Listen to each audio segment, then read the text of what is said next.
नमस्कार। मैं मनीषा भारती। पाठ 12 वह चिड़िया एक अलार्म घड़ी थी कि दूसरे भाग के साथ पुनः उपस्थित हूँ। लेखक कहते हैं, मेरे कमरे में सिर्फ एक दरवाजा ही था। ना कोई खिड़की थी, ना कोई रोशनदान, परंतु फिर भी वह कमरा बहुत प्यारा लगता था। किराया भी काफी कम था। इन सब से बढ़कर पड़ोसी बहुत अच्छे थे। देर तक रात में पढ़ने लिखने की बुरी आदत बढ़ती जा रही थी और इसमें कोई रुकावट नहीं थी। हिंदी और अंग्रेजी का बहुत सारा साहित्य मैंने उस एकांत में खंगाल डाला। वह सुख अपूर्व था। कठिनाई सिर्फ सुबह की थी, जब नींद नहीं खुलती थी। दिन के काम और दफ्तर की नई नई जिम्मेदारी देर से उठने के कारण अव्यवस्थित हो जाती। दिन गड़बड़ा जाता था। कई बार तकिए से सुबह जल्दी उठा देने की भी मिन्नतें करता था, परंतु तब तकिए ने मेरी बात सुनना बंद कर दिया था। ऐसे ही दिन गुजर रहे थे।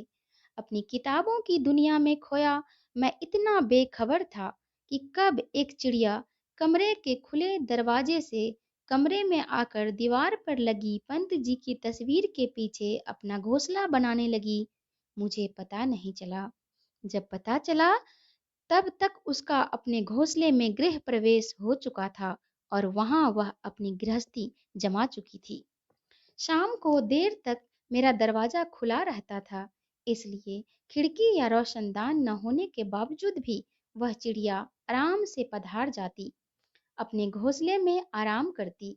मैं अपनी किताबों की दुनिया में खोया कभी उसकी तरफ ध्यान ही नहीं देता था। एक सुबह मैं नींद में था।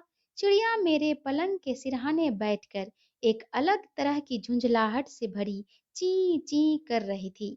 उसकी आवाज तीव्र थी, मानो मेरे ना उठने पर वह नाराज हो। उसकी आवाज से मेरी नींद खुली, परंतु मैं उठा नहीं। चिड़िया बार बार पलंग के सिरहाने आकर फुदकती और अपनी तीव्र ध्वनि से कमरे को गुजा रही थी।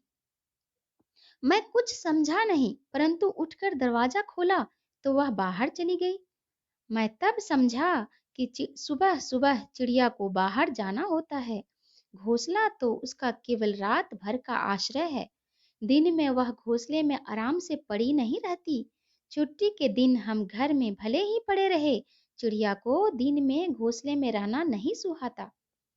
कमरे में खिड़की या रोशनदान होता तो वह चिड़िया मुझे जगाए बिना बाहर चली जाती, परंतु दरवाजा बंद होने पर उसके बाहर जाने का दूसरा कोई रास्ता भी ना था, इसलिए वह दरवाजा खुलवाने के लिए मुझे जगा रही थी।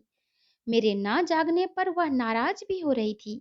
उसकी चहचहाहट से मैं जिस झुंझलाहट को मैंने महसूस किया था, उसका कारण भी मुझे समझ में आ चुका था। दरवाजा खुलते ही चिड़िया तेजी से चली गई थी और शाम को फिर लौट आई, चुपचाप पंत जी के तस्वीर के पीछे बनाए हुए अपने घोंसले में। दूसरे दिन सुबह मेरी नींद नहीं खुली थी। देर रात तक पढ़ा था। अचानक चिड़िया की झुंझलाहट भरी चहचहाहट ने मुझे जगा दिया।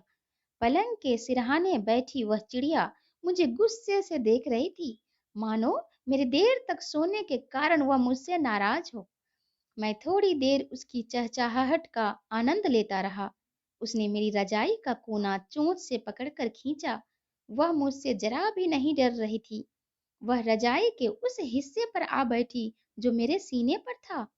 उसका इस तरह मेरे ऊपर आना बहुत अच्छा लगा था। पंत जी की वाणी में लिखी पंक्तियां मानस में तैरने लगी। तूने ही पहले बहुदर्शनी गाया जागृति का गाना, श्री सुख सौरभ का नभचारिणी गूंथ दिया ताना बाना।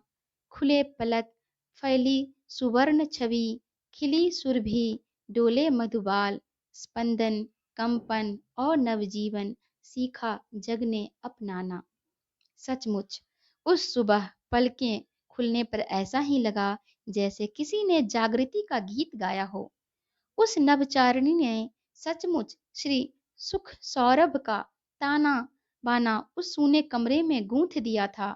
ऐसी एक सुवर्ण छवि कमरे में छाई थी जिसे पहले मैंने कभी महसूस नहीं किया था। धन्यवाद।